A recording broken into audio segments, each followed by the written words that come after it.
There's a reason why Jeremiah 17:9 says the human heart is the most deceitful of all things and desperately wicked.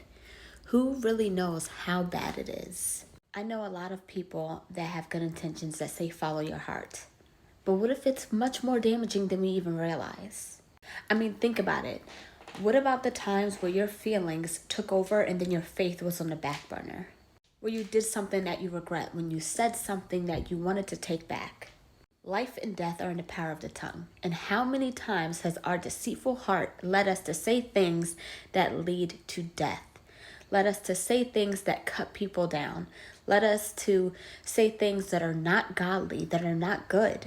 That's why it's so important to work on our heart posture. Because if we don't have a heart for Christ and we have a heart for everything else, especially things that don't glorify Him, then anything can happen and we could say and do anything and it doesn't matter. But in the end, it will matter because when we give an account, we can't blame God. It is not in our sinful human nature to want to do the right thing. That's why it's so important to practice good and godly things. Practice patience, love, forgiveness, self-control, peace, joy. It's way too easy to get wrapped up in what the world is doing and what the world is saying. And then you count that as truth, when in reality, Jesus is truth.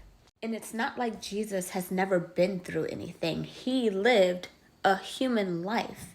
He was tempted with everything that we are tempted by, but yet he lived a life without sin perfectly. And then he died so that we may be saved. And there are a lot of things that I still have to clean out of my heart. There are a lot of things where I ask God, please search my heart. And sometimes I am afraid of what will come out of it.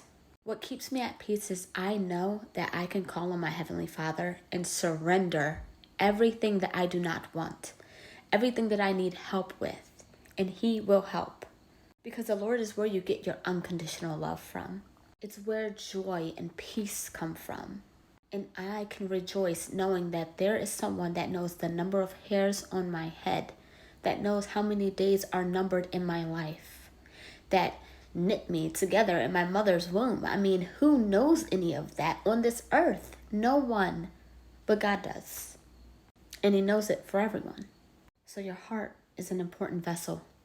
It's an important vessel to keep you alive, not only physically, but spiritually.